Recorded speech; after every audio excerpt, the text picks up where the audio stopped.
Saudações, prezados. Vamos a mais uma aula de redes industriais, então, uma videoaula. Na videoaula de hoje, então, o professor Frederico Schaff aqui vai fazer as considerações finais, então, da evolução da comunicação. Depois, comentar um pouco sobre a evolução das redes industriais, dos sistemas e topologias de rede clássicas, ok? Vamos lá.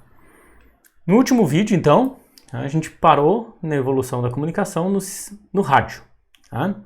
Então, a gente havia visto o telefone anteriormente, agora a gente parou, na evolução humana a gente parou no rádio. Bom, do rádio, ele nasceu de dois inventos, na verdade.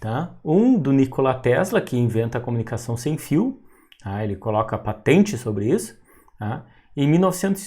no ano de 1900, usando as bobinas de Tesla, ou Tesla Coils. Bom, logo na sequência vem um pesquisador, então, italiano, o Guglielmo Marconi, em 1904, que deposita a patente do telégrafo a rádio. Ele faz um pouco uso dessa comunicação sem fio do Tesla, mas é ele que patenteia a comunicação, então, por rádio. Isso permite, então, a comunicação sem fio por sinais eletromagnéticos, o que a gente chama de RF, ou radiofrequência. A comunicação ainda se dá através de código Morse, na maioria dos casos, mas agora sobre um meio que não é fios elétricos, é por sinais de radiofrequência. O Guilherme Marconi ele utilizou o que a gente chama de uma antena monopolar, que é uma placa de cobre, que é essa parte de cima aqui, creio que vocês estão vendo. Essa parte feia aqui, esse aqui é o protótipo do primeiro rádio. Então isso aqui é uma placa, isso aqui virou a antena monopolar, acoplada ao que eles chamam lá de Spark Gap Generator, ou gerador de faíscas. Emissor de faíscas, é inventado anteriormente pelo Rigg, e uma bobina de indução. Dessa forma eles conseguem mandar um sinal elétrico por ondas de rádio. Como eu comentei antes, voz em si também dava para ser enviada, mas ainda era muito ruim a qualidade, então eles preferiam ainda mandar sinais de código Morse, que era mais confiável. Aqui a foto do Tesla, então, as bobinas de Tesla, claro, uma versão nova, mas tem esse aspecto aqui, o Guglielmo Marconi e o primeiro rádio que ele inventou. Bom, para a gente ver, então, o funcionamento desse rádio, a TV alemã, através de uma produtora de filmes, German Films, criou um documentário em 1991 sobre o Marconi. Esse documentário está disponível no YouTube, eu vou colocar o link ali para vocês, se vocês quiserem assistir todo o documentário. Eu recortei a parte que eu acho mais interessante para mostrar esse funcionamento do rádio. Então é isso que eu vou passar para vocês agora na sequência. Vamos lá.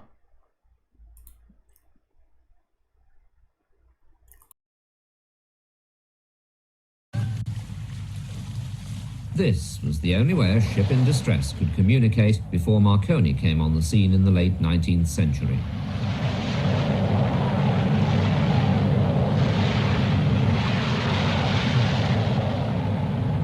Deep silence reigned on the airwaves.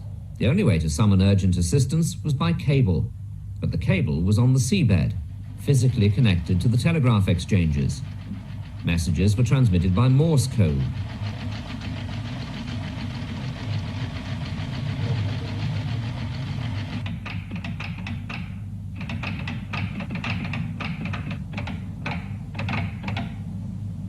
In Morse, each letter is represented by a combination of dots and dashes, long and short electrical impulses. But within a few years, cable had a serious rival. The ancient university city of Bologna in Italy likes to boast of her highly charged atmosphere, just the place for inventors like Marconi, her most famous son. Even today, radio operators are known in Italy as Marconisti. From an early age, Marconi was fascinated by electricity. Working with leading researchers, he carefully built up the knowledge he needed for his inventions. He could never have done this with a conventional college education. His Irish mother brought her children up to speak English as well as Italian, and they were a musical family too. Guglielmo played the piano. While on holiday at the age of 20, he read an article on the experiments carried out by the German physicist Heinrich Hertz. This gave him a clear goal to aim at: the transmission of messages by means of electromagnetic waves. A spark jumps across the gap between two live wires. It emits electromagnetic radiation. This causes a second spark in the receiver. The radiation spreads out in all directions, like light waves. This phenomenon was at the heart of Hertz's research. At the same time, Alexander Popov in Russia was performing experiments on atmospheric electricity. He developed the rod antenna for use in his thunderstorm warning device. In France, Edouard Branly invented the coherer, a more efficient form of receiver. It consists of iron filings in a tube. They cohere when a signal is received, thus closing an electrical circuit. Marconi installed a tapper in this device to shake the filings apart again, preparing them for the next signal. With his goal now clear, Marconi worked like a man possessed at the top of his parents' villa.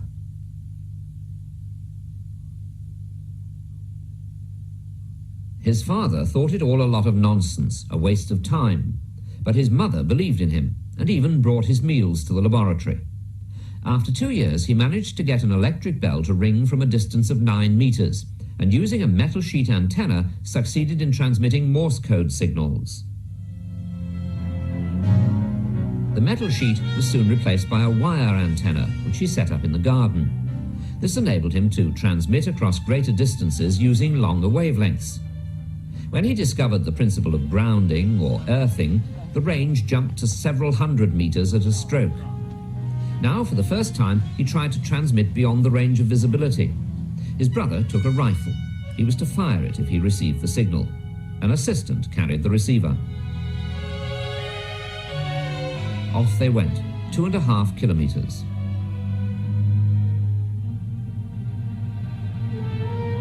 On the table was his well-tried equipment: the Morse key, the balls for the spark gap, the induction coil, the battery. He was the first to use the same antenna for both transmission and reception.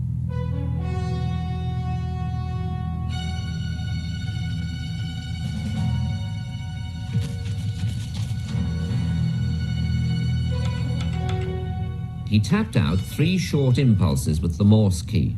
They caused 3 sparks to jump, producing the electromagnetic waves. Incredibile! Funziona! Mamma mia!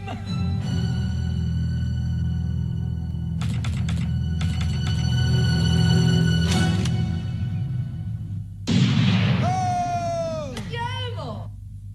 The proud result? His signals went through forests, walls, fog, night, and over mountains and across seas. The electric current causes the electrons in the antenna to vibrate. They generate the radio wave. But in Marconi's early days, no one knew about electrons.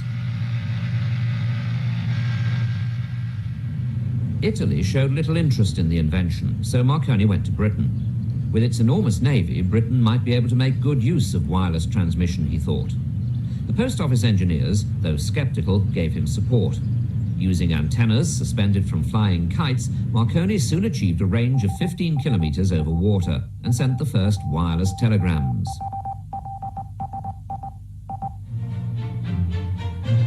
The King of Italy suddenly woke up and sent for the 24-year-old King of the Airwaves. A number of Italian warships were equipped with his apparatus.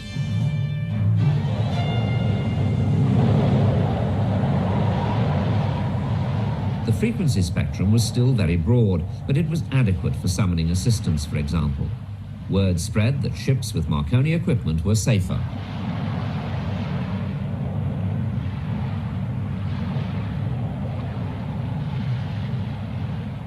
The most urgent problem was to find a way of filtering the actual message out of a jumble of waves. Steady improvements in the receivers, allowing accurate tuning, enabled transmitters and receivers to function more reliably. Alongside the equipment, Marconi also hired out the radio operator, an entirely new trade. He imposed one condition: messages could only be sent to his stations, an effective monopoly. Altogether, Marconi held 800 wireless telegraphy patents.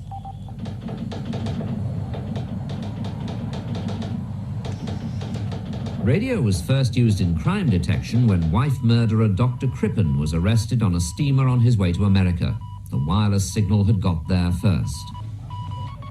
When the Titanic sank, 700 passengers owed their lives to the SOS message broadcast by the ship's radio operator. After this disaster, emergency frequencies were agreed worldwide.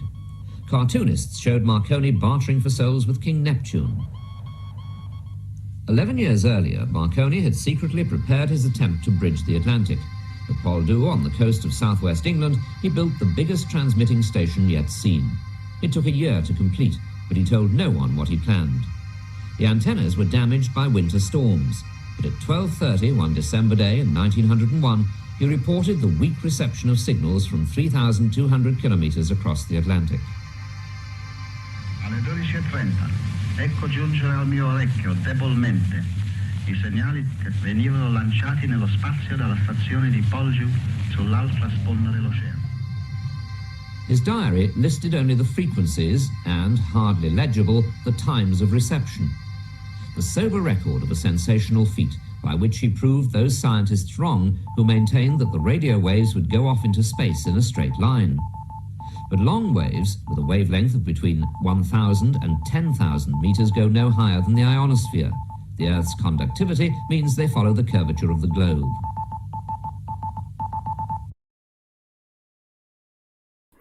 Bom, espero que vocês tenham achado interessante o vídeo, tá? É bem interessante esse documentário, né? Produzido então em 1991, né?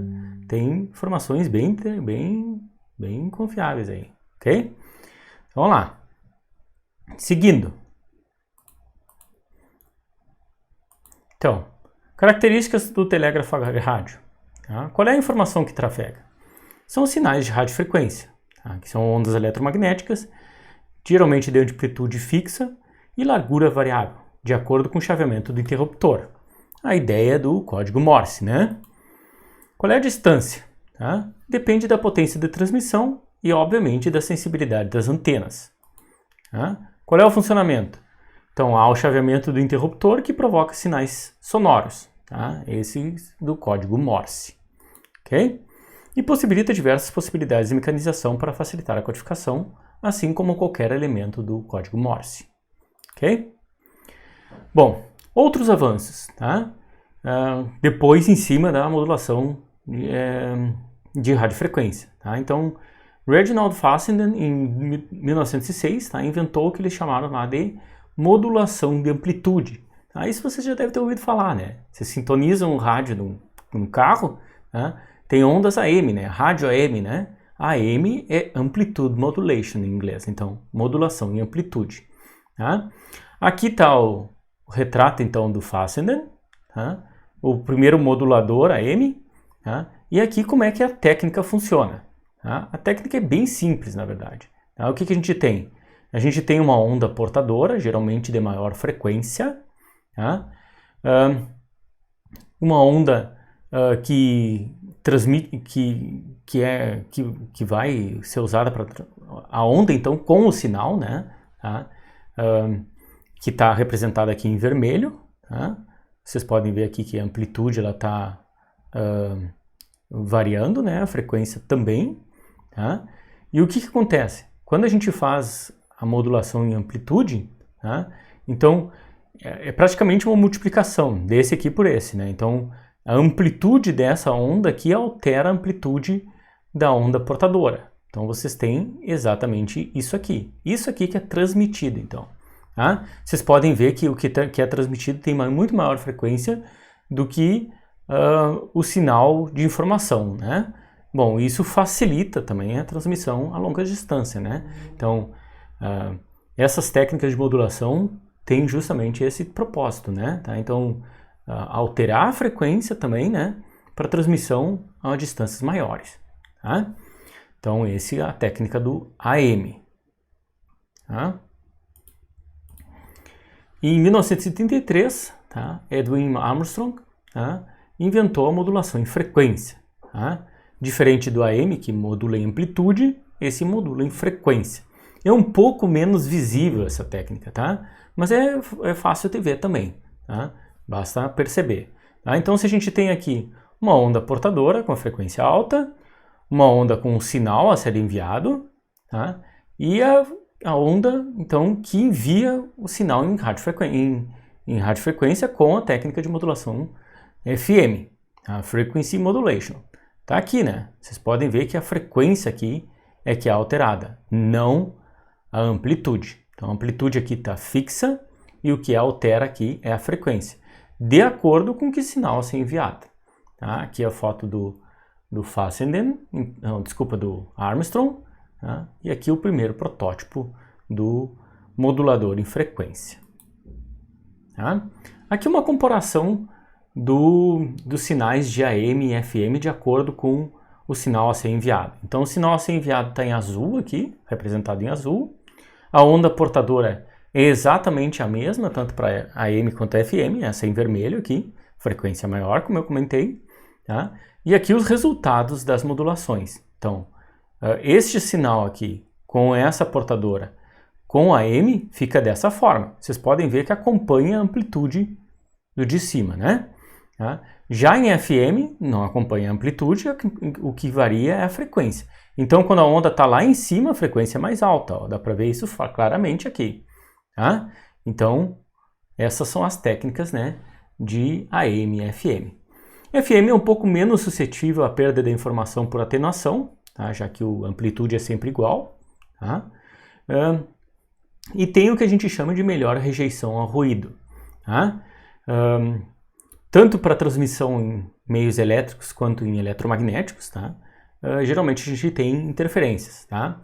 Para sinais de radiofrequência, o que a gente chama de interferência é o tal do RFI, Radio Frequency Interference. Tá? E por ser uma onda eletromagnética, ela sofre Electromagnetic Interference, né? Então o EMI ou EMI. Tá? Bom, outros avanços, tá, na comunicação, tá, foram obtidos através de codificação, além do código Morse. Tá? Então, em 1918, o Arthur Scherbius inventa o que ele chama de Chiffrier Machine, tá? e coloca o nome dessa máquina de cifras, tá, de Enigma. Tá? Bom, esse nome você já deve ter ouvido falar. Tá? A máquina foi usada para codificar mensagens durante a Segunda Guerra Mundial pelos alemães e pelos aliados dos alemães, que era o eixo, né? Tá? Então, alemães e japoneses, principalmente italianos, né? Que formavam o eixo. Tá? A mensagem em si, ela pode ser capturada, tá, por essa técnica, tá? Mas ela é ilegível. Tá? Ou seja, mesmo que eu saiba que está sendo transmitido algo, mesmo que eu capture essa mensagem, tá, eu vou ver algo ali. Eu sei que, por exemplo, está sendo utilizado o código Morse, tá, mas a mensagem ali não faz sentido. Não está escrito em alemão, não está escrito em japonês, não está escrito em inglês, não está escrito em nada. Tá? É uma coisa indecifrável. O que a gente chama de mensagem encriptada. Tá? Então, como eu comentei, usa-se o código Morse para o envio, tá? E essa máquina faz justamente esse câmbio, né, das letras, tá, para algo ilegível sem a máquina. Tá? Então a encriptação é mutável e a máquina decodifica todas as combinações possíveis de acordo com uma chave. Tá? Essa chave não é uma chave física, né? É um código ali que se coloca na máquina Enigma. Né? Tá? Então são combinações em engrenagens ali, tá? E em conexões de fios. Tá? Tem até uns vídeos bem interessantes sobre a Enigma, né? Então quem tiver interesse, basta procurar ali na internet que vocês vão achar várias coisas sobre a Enigma, né? Fato é que ele é muito difícil de ser quebrado o código. Tá? Até saiu um filme depois sobre decifrando Enigma, né? Não é bem esse o nome do filme, né? Tá? Mas tem justamente a ideia, né, do filme inteiro então, em cima de tentar decifrar os códigos da Enigma. Tá? Então aqui está a foto do Scherbius, né, que é o inventor, e aqui uma foto da Enigma. Tá? Bom, isso aparece num filme, inclusive um filme que eu já passei aqui na videoaula passada, tá? Que é o U-571, Batalha no Atlântico, tá? Que eles capturam ali uma Enigma de um submarino alemão. Tá? Então tem até coloquei aqui duas capturas, né, de tela, né, tá, do filme, tá? Onde eles falam, Hirsch, conseguimos o quê? Eles conseguiram capturar uma máquina. Tá? Então é óbvio que os alemães lá, ou quem tivesse a máquina, né, não deixava cair isso em mãos inimigas, né? Então eles guardavam esse, sempre que fossem capturados, geralmente eles destruíam a máquina, né? Fato é que quando eles capturaram esse submarino aqui, eles capturaram a máquina também e, mais interessante ainda, pegaram os livros de cifra. Tá? Que está aqui colocado nessa captura, vocês podem ver. Tá? Então, os livros de cifra. Bom, outros avanços que tivemos para a comunicação, tá, é na parte da eletrônica. Tá? Em 1947, tá, a Bell Labs, tá, do Alexander Graham Bell, né, que foi inventor da Bell Labs, né, depois, claro, uma empresa comprou e tal, né, mas os laboratórios da Bell, então, né, tá, produziram o primeiro transistor. Tá? Esse primeiro transistor não lembra nada do transistor que a gente tem hoje, pequenininho e tal, né? Era um transistor grande, tá? Aqui então tá os inventores do transistor, tá? Vocês podem ver que ele tá aqui, desse tamanho aqui, na mão deles, tá? Ele tinha esse aspecto aqui, era bem feinho, tá? Mas fato é que eles inventaram ali toda uma tecnologia depois que foi miniaturizada, tá? Utilizando semicondutores, tá? E utilizando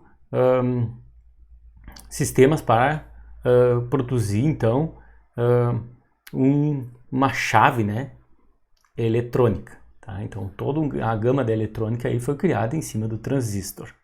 Tá? E é óbvio que o transistor é utilizado para comunicação hoje em dia. Por isso que eu estou passando. Tá? Outros avanços em eletrônica, tá? Tem aqui, então, Jack Kilby e Robert Noyce, em 1958, produziram o primeiro circuito integrado, o CI, né? Tá? Que seria um pedaço de semicondutor em tamanho reduzido, né? Com mais de um transistor, ou mais de um circuito com transistor. Tá? Então é toda essa ideia, né? Então diminuiu a escala, né, dos circuitos. Tá? Por isso que a gente chama de circuitos integrados. Tá? Os circuitos integrados hoje mais famosos são os processadores, né? Então eles são formados por milhões de transistores, né? Então que estão numa uma plaquinha, né, bem pequenininha de silício.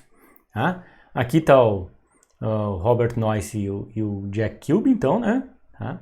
Aqui a placa de silício que eles utilizaram, então, para a criação desse primeiro circuito integrado. Claro que ele não é tão pequeno quanto a gente imagina, né? Mas ele já tinha essas técnicas de miniaturização. Tá? Outros avanços, então, Arthur Swallow e Charles Townes, em 1958, também produziram o primeiro sistema de laser. Tá? O laser aqui eu coloquei como acrônimo, tá, pessoal? Até porque é interessante vocês saberem, né? Laser é um acrônimo, tá? Então deve ser escrito em todas as letras maiúsculas.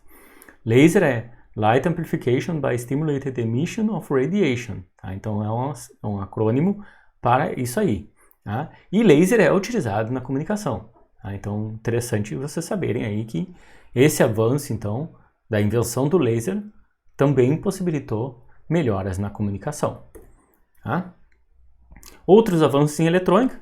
De novo, Bell Labs, em 1960, produz a primeira chave digital para telefonia. Tá? Empregando, obviamente, transistores. Tá? Em 1962, tá? Logo após, o primeiro satélite, chamado de Telstar 1, tá? Foi lançado para comunicação de rádio e televisão entre os Estados Unidos e a Europa. Ele fazia meio que como um entreposto de comunicação. Então ele possibilitava então que fosse transmitido algo para ele e ele retransmitia na direção oposta. Óbvio que oposta não, mas é para longe, né? Tá? Então pela curvatura da Terra, né, até facilita essa ideia de transmitir para cima e depois voltar para baixo, né? Então estou fazendo aqui só uma analogia, né? Então aqui o Telstar, tá? Para quem já ouviu esse nome, né, Telstar, até a Adidas, né, criou a primeira bola de futebol, tá? Uma das primeiras bolas de futebol que foram utilizadas na Copa e deu o nome até de Telstar, né? Então só em homenagem a esse satélite, tá? Vamos lá, satélite para comunicação, então vocês estão vendo, 1962, tá? Bom, com esses avanços a gente já tem o suficiente para entender os princípios básicos da comunicação, tá? Que são 4, tá? Utilizados e vistos, né, durante essa evolução da comunicação, tá? Primeiro, evoluiu para a confiabilidade, ou seja, segurança na transmissão de informações, preferindo comunicações ponto a ponto, ao invés de difusão, tá? Geralmente era interessante saber para quem que estava sendo transmitido, e não transmitir ao Léo, né? E não sabendo quem poderia captar essa informação. Então, geralmente, a maioria das transmissões, sistemas de comunicação desenvolvido, tinha que ter conhecimento de quem é o transmissor e quem é o receptor, né? Justamente para se ter essa segurança. Segundo princípio, né? Métodos de codificação foram desenvolvidos para transmitir informações específicas de acordo com propósitos. Tá? Isso a gente viu lá no telégrafo hidráulico, no telégrafo elétrico e assim por diante, né? Tudo tinha alguma codificação, né? Importante isso, então, para os sistemas de comunicação. Seja qual for o sistema de comunicação que a gente utilize hoje, ele tem uma codificação. Tá?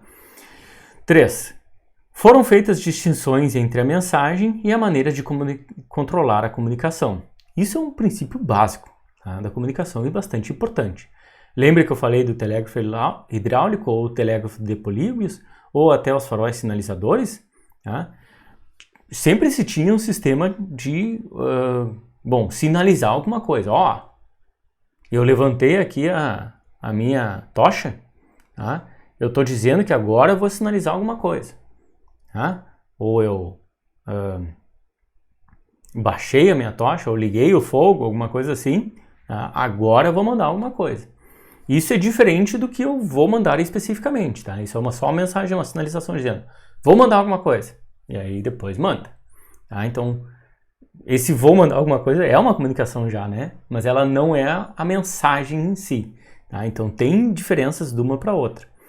E isso, os dois estão sendo transmitidos. E isso, essa sinalização inicial é uma maneira de controlar a comunicação que é bastante importante. Isso tem também em qualquer meio de comunicação que a gente for utilizar hoje em dia. Tá? E 4, foram desenvolvidos métodos de controle de fluxo, erros e taxas de sinalização. Quanto mais a gente foi avançando na velocidade, tá, da comunicação e complexidade, cada vez mais a gente tinha que ter métodos para controlar o fluxo, troca de mensagens, tá, possibilidade de detectar erros e possibilidade de detectar taxas de sinalização.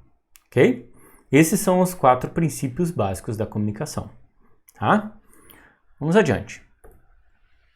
Bom, uma vez que a gente viu essa evolução, tá, básica da comunicação, a gente já consegue pensar em possíveis soluções, né, de comunicação, ou então, vendo um sistema de comunicação, tentar identificar algumas coisas que eu passei aqui para vocês nessas videoaulas. Tá? E aí eu volto. Tá? Na situação, então, do filme que eu comentei anteriormente, tá? O Perdido em Marte, The Martian, de 2015. Tá? Qual é que era o meio de comunicação? Tá? Vocês podem pensar, professor, tinha várias etapas na comunicação. É verdade, tá? Tinha pelo menos 4 diferentes etapas na comunicação. Tá? Mas vamos pensar na primeira comunicação ali, aquela do trechinho do filme que eu passei lá com a Pathfinder. Qual era o meio de comunicação? Era sinais sonoros? Eram ondas mecânicas? Eram comunicações por cabo? Não, né? Já fica bem claro isso, né? Primeiro sistema de comunicação que eles montaram ali era utilizando sinais de rádio. Tá? Então isso fica bem claro. Tá? Então meio de comunicação ali, sinais de rádio. Tá? Segunda pergunta. Que tipo de informações era trocado pelos envolvidos? Bom, naquela primeira etapa ali, né, como eu comentei, né, o que era feito? Bom, tinha a sonda Pathfinder em Marte e tinha a sonda Pathfinder na Terra. Na Terra eles tinham acesso a todo o sistema de controle e tinham os especialistas que tinham inventado a Pathfinder. Tá? Então, geralmente lá na Terra eles tinham um sistema de coleta de informações. Tá? E o Mark, que estava lá em Marte perdido, tá? Ele só tinha acesso ao sistema que já tinha sido construído. Então, o que ele conseguia fazer? Ele conseguia colocar alguma coisa na frente da câmera, por exemplo. Tá?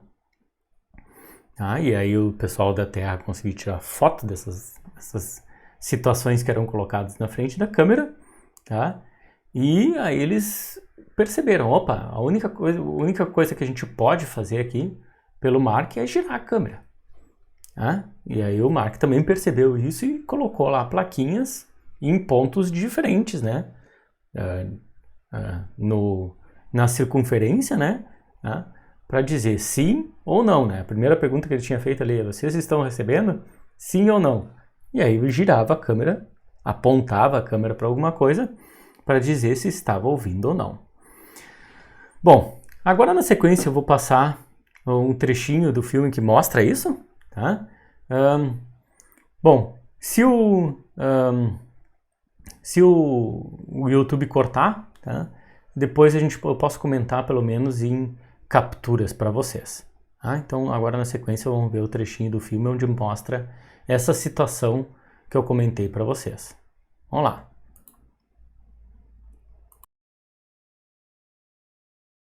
Bom, uma vez estabelecido um canal de comunicação de texto, né, por chat, aí eles conseguem trocar informações mais complexas.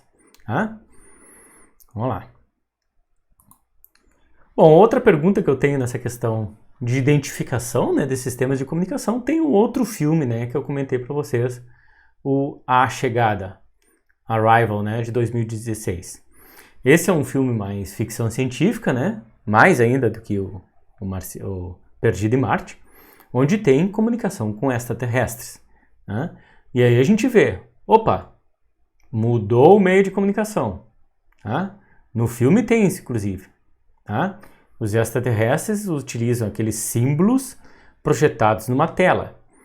O que os humanos fazem? Ou eles escrevem numa prancheta ou até falam. Tá? Isso é possível dos extraterrestres captarem. Tá? Então, que tipo de informação era trocada pelos envolvidos? A gente pode dizer que era escrita. Tá? Era escrita de alguma forma.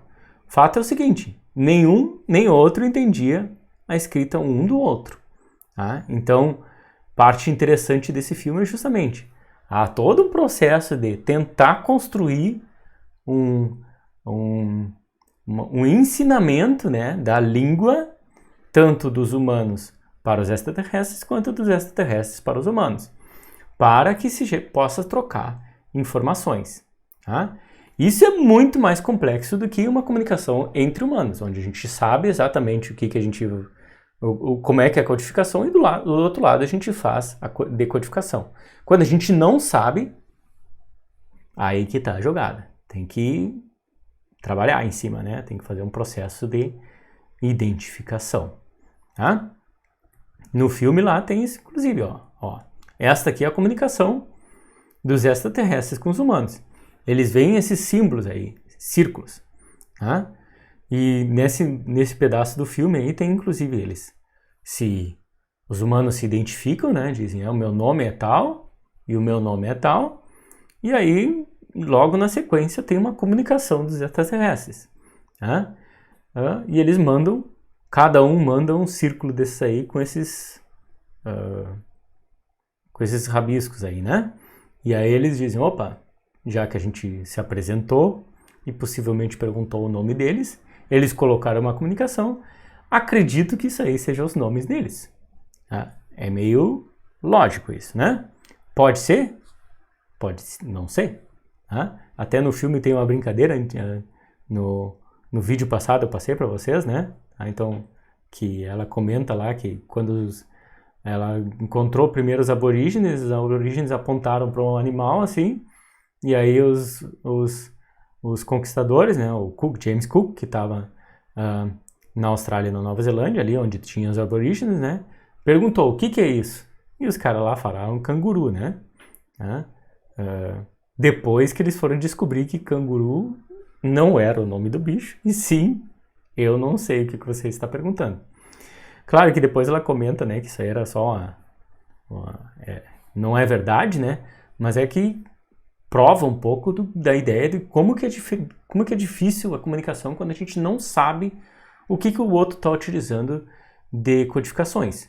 Seja de fonemas, seja de escrita, seja de sinais elétricos, seja de sinais eletromagnéticos, o que for. Tá? Se a gente não sabe o que o outro está utilizando, é difícil de manter uma comunicação. Tá? Aqui no filme, né, parte da decodificação dos símbolos extraterrestres, né? No filme lá eles disseram que em algumas coisas eles começaram a entender através de múltiplas interações. Ok, pessoal? Bom, era isso que eu tinha para passar para vocês sobre evolução de sistemas de comunicação. Agora, na sequência, eu vou passar para vocês a evolução das redes industriais, que obviamente é uma sequência disso que eu estava passando até agora. Então, para ficar bem claro, o foco das redes industriais é permitir que sistemas de automação se comuniquem. Tá? Esses sistemas de comunicação geralmente são compostos, né, por 4 elementos, tá? Que é o sensor, o controlador e o atuador, que fazem a parte de controle, e o sistema a ser controlado, que é o que a gente chama geralmente de planta. Tá? Então esses 3 elementos aqui, controlador, atuador e sensor, eles necessariamente têm que trocar informações. E em sistemas de automação mais evoluídos, essa comunicação se dá através de redes industriais. Tá? Então, os sinais trocados entre sensor e controlador, tá? Geralmente são chamados, para controle são chamados de PV, Process Value, tá? E o sinal do controlador para o atuador geralmente é chamado de Manipulated Value, que é a ação de controle. No mínimo, esses aqui têm que ser utilizados para controle de um sistema. Tá?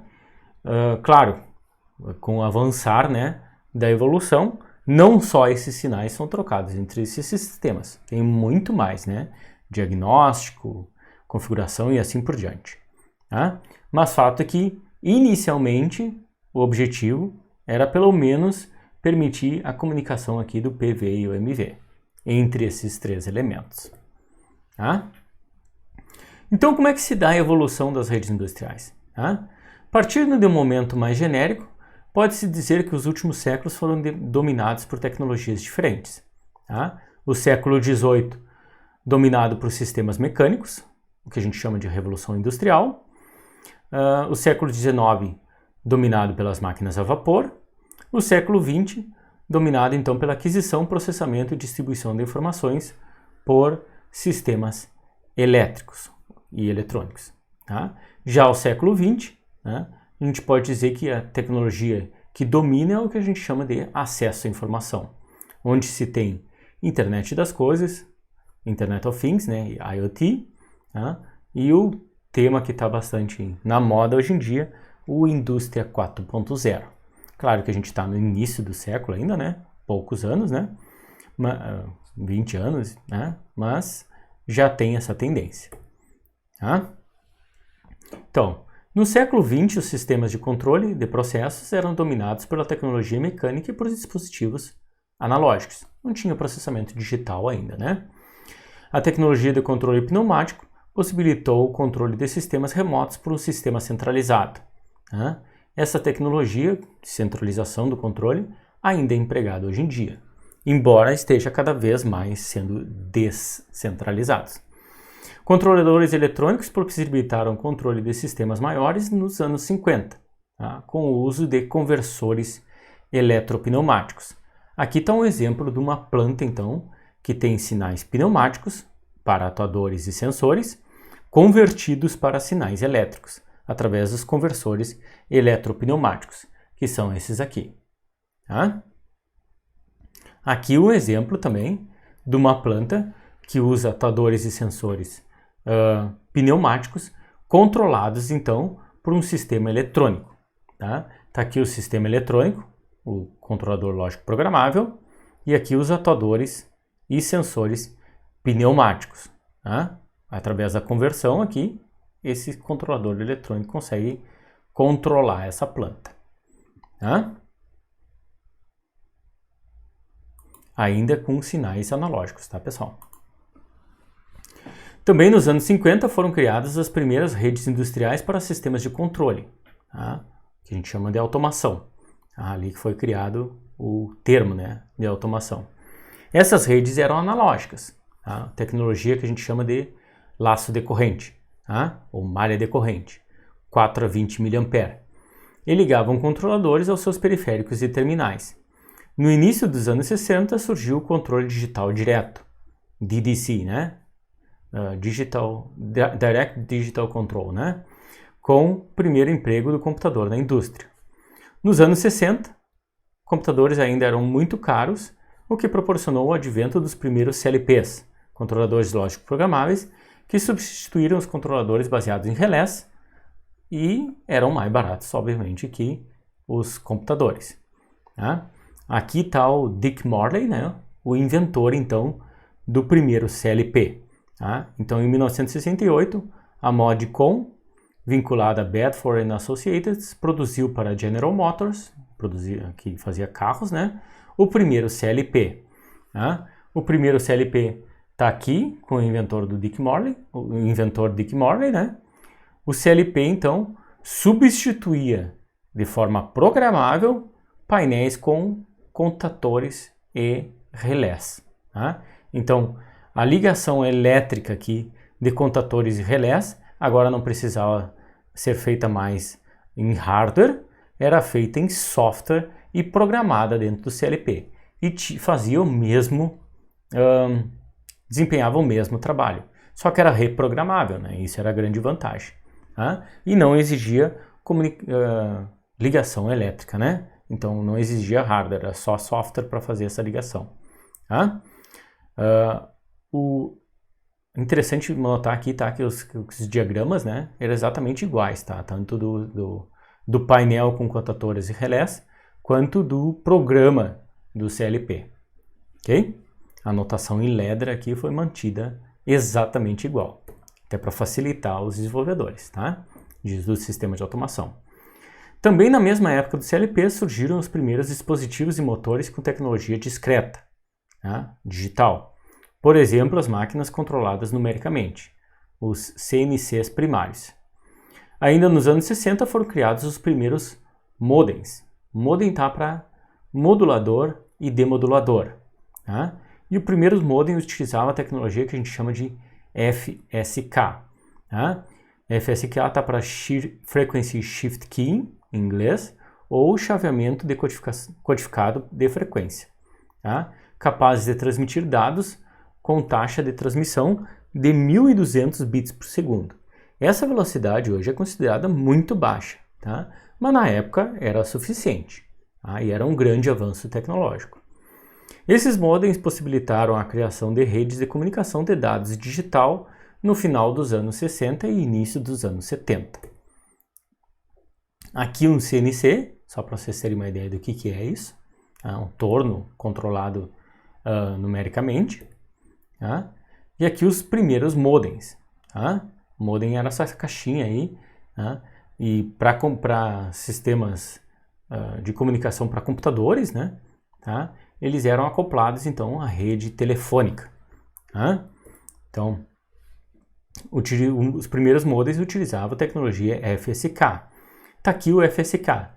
O FSK é um pouco semelhante ao que a gente tem no FM, só que a modulação é digital. Tá? Então o sinal é digital e a modulação também é digital. Então o sinal é 0 ou 1, tá? Tem uma onda portadora analógica de frequência maior, tá? E esse sinal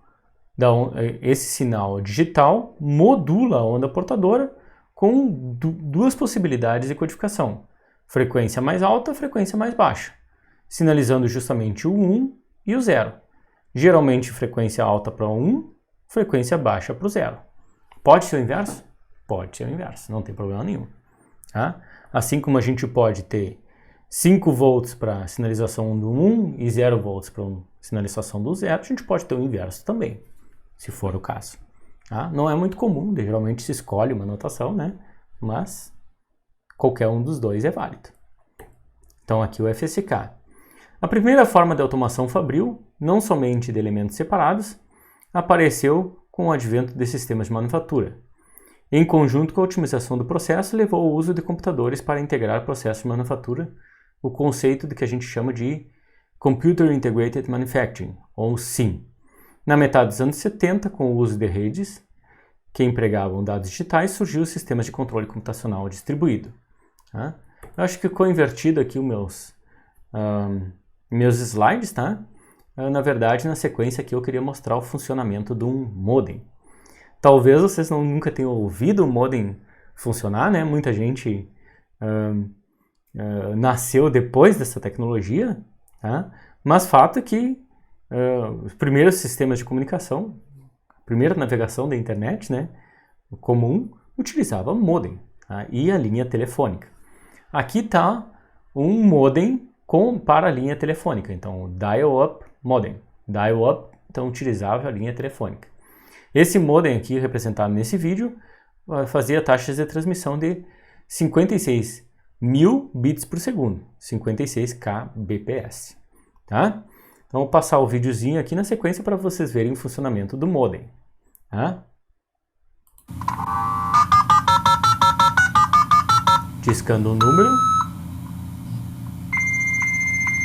e transmitindo dados. Professor, esses barulhos são dados? Sim. O que muda aqui, pessoal? Geralmente vocês veem que a amplitude está igual e a frequência que muda. Então está sendo transmitido 0 e 1 ali, né? Ok? Bom, a frequência não eram sempre duas diferentes, tá? Então vocês viram mais de uma frequência, porque existia uma negociação da velocidade, tá? E a velocidade, você sabe que está diretamente ligada à frequência, tá? Então por isso que mudou ali, tinha mais de 2 tons, né? Tinha vários, né? Uma vez estabelecida o envio de uma informação e uma resposta, era estabelecida a conexão, e aí geralmente o modem ali ficava silenciado, né? Para justamente a gente não ter que ouvir toda vez que a gente fosse transmitir ou receber alguma informação. Tá? Mas para o estabelecimento da conexão, se tinha esse barulho, até para o usuário saber se foi feita a conexão ou não. Ok? Aqui os primeiros sistemas FMS, então, Flexible Manufacturing System. Eles funcionam com estações de trabalho diferentes, né, que podem ser montadas nas sequências diferentes. Essas sequências justamente que podem ser mudadas, né, são justamente porque o sistema é chamado flexível. Então a gente tem como tirar uma estação de trabalho e colocar outra, tá, para fazer um determinado trabalho, né? Então se a gente for pensar assim, preciso dar um exemplo de um sistema de manufatura flexível. Tá? Bom, vou juntar 3 estações de trabalho, tá? E uma esteira que faz a ligação entre eles, tá? E vou ter uma peça, tá? Então a primeira estação de trabalho, por exemplo, fura a peça. A segunda estação de trabalho dobra a peça. A terceira estação de trabalho pinta a peça. Tá? Então vocês podem ver que são trabalhos diferentes e eles estão colocados em sequência. Tá? É flexível porque se a gente quiser trocar essa sequência, basta tirar a estação de trabalho lá que fazia a pintura, por exemplo, colocar primeiro, e aí dá para fazer. Tá? Claro que a gente dobrar depois de pintar talvez seja um pouco pior, né? Mas que dá para fazer, dá para fazer. Tá? Bom, a evolução das redes industriais também permitiram, né, que o processamento fosse distribuído entre diversos sistemas. Tá? Então, depois do Direct Control, tá, veio o Distributed Control. Tá? Então, em vez de DDC, virou DCS. Né? Então, Distributed Control System. Né? No Distributed Control System, a gente tem mais de um elemento de controle, e esses elementos de controle separados, distribuídos, tá? Então se comunicam. Tá? É justamente essa a ideia, né? Então aqui nessa figura eu coloquei aqui, né, 2 subsistemas de entradas e saídas remotas, cada um ligado a um controlador, esse controlador ligado a um sistema supervisório, por exemplo, né? E, bom, eles se comunicando, ou entre si, ou com o sistema supervisório. Tá? Essa arquitetura aqui é um exemplo clássico de Distributed Control System. Não é centralized, né? Não é centralizado. Bom, nos anos 80 popularizou-se o uso de redes de área locais, tá? O que a gente chama de LAN, e, consequentemente, algumas redes tradicionais que hoje são empregadas na indústria ainda hoje. Hoje em dia se pesquisa muito no acesso à informação, seja ela qual for, inclusive em processos industriais. Por isso que surgiu o tema aí do Indústria 4.0. Tá? Agora na sequência eu vou passar um videozinho então sobre a Indústria 4.0, então para vocês. Esse vídeo foi produzido pelo Senai, tá? Eu só peguei ali algumas informações importantes, cortei o que eu achava interessante, mas eu vou deixar o link do vídeo inteiro aqui para vocês, se vocês tiverem interesse em acessar. Tá? Então vamos lá agora na sequência.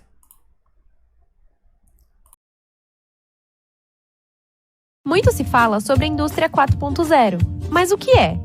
Vamos entender como tudo começou.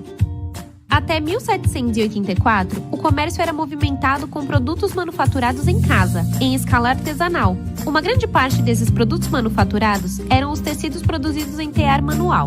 Para ganho de escala, a tecnologia a vapor foi adicionada ao tear manual, mecanizando o processo, proporcionando o surgimento da indústria que motivou a primeira Revolução Industrial. Em 1870, teve início a Segunda Revolução Industrial, destacando-se a utilização da energia elétrica para acionar linhas de produção. Essa revolução foi marcada pela expansão da produção em série, conceito utilizado na linha de montagem do Ford T. No final da década de 60, o controlador lógico programável, CLP, e a eletrônica foram integrados ao controle das máquinas, tornando-as mais flexíveis, avançando com a utilização de robôs e redes de comunicação nas linhas de produção, o que caracterizou a terceira revolução. A quarta revolução industrial, conhecida como Indústria 4.0, começou a ser observada em 2010 devido à demanda de produtos personalizados e o fácil acesso às tecnologias habilitadoras.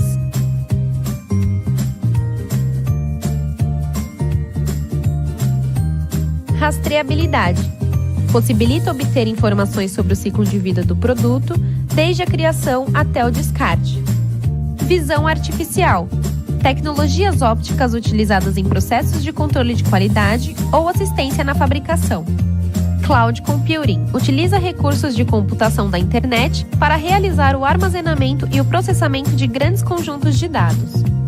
Cybersecurity, medidas físicas e lógicas de segurança usadas para proteger a infraestrutura de ameaças. Big Data e Data Analytics, gera conhecimento e valor a partir de dados de produção e identifica tendências e recomendações para otimizações dos processos. Simulação, criação de uma fábrica no ambiente digital para otimizar a concepção e validação de uma estrutura de produção. Realidade aumentada. Fornece informações adaptadas ao contexto, mescladas ao seu campo de visão. IoT, Internet of Things, conectividade dos dispositivos no chão de fábrica diretamente na internet.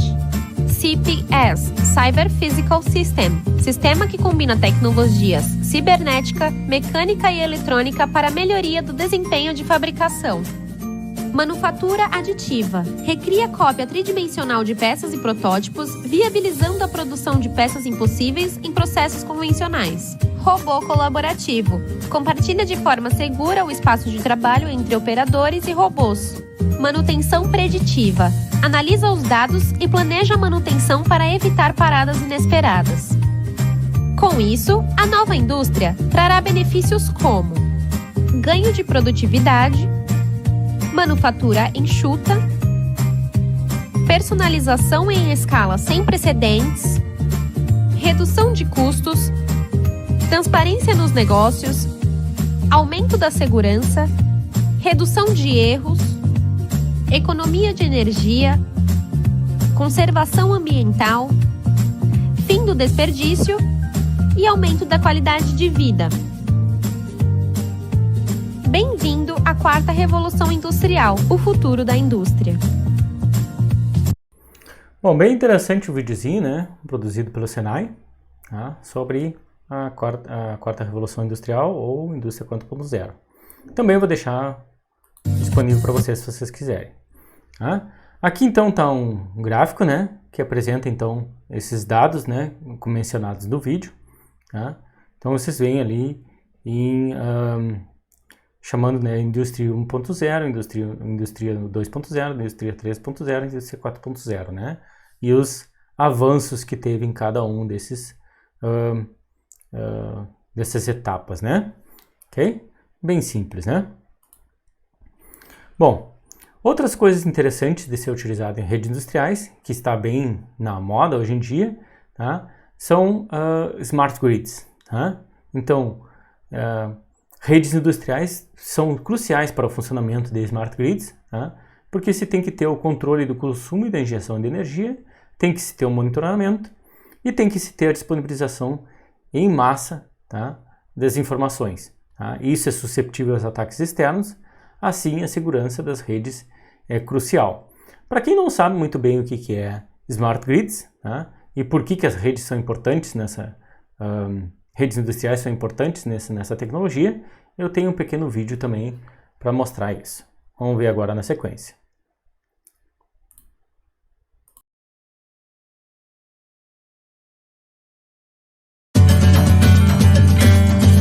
Já imaginou produzir energia elétrica em casa e ainda distribuir parte dessa energia para outros moradores da sua cidade? Este é um dos conceitos das chamadas redes inteligentes, ou Smart Grid, que estão sendo implantadas em municípios do Rio de Janeiro. A criação de cidades inteligentes vai permitir que a geração distribuída seja uma realidade. O objetivo é criar redes de distribuição com tecnologias de medição, telecomunicações e informática, que permitam a gestão e automação tanto de equipamentos quanto a comunicação entre as concessionárias e o consumidor de energia. Mas o que quer dizer isso na prática? Quer dizer que o consumidor poderá ter em casa um painel solar, por exemplo, e por meio deste painel ter energia elétrica para consumo próprio e, se sobrar, poderá vender para a distribuidora da sua região. Bom, esse é um videozinho bem simples, né? Também eu vou disponibilizar para vocês a versão completa dele, tá? Para que vocês saibam então o que é Smart Grids, tá? Tem um amplo uso de redes industriais para isso. Eu não passei vídeos aqui, né? Mas obviamente que, né, que qualquer sistema industrial hoje em dia, né, mais complexo, que tenha um grande nível de automação, obviamente tem redes industriais envolvidas, tá? Então, é o que a gente vai ver no restante dessa disciplina e nesse curso, tá? Então, por isso que eu não vou passar vídeos agora nesse momento, tá? Bom, uma coisa que eu percebi, a videoaula está ficando bem comprida, tá, pessoal? Então, os temas lá de sistemas de redes, tá, e topologias de redes industriais, eu vou deixar para a próxima videoaula, tá? Certo, pessoal? Então, até a próxima videoaula. Um abraço a todos. Tchau.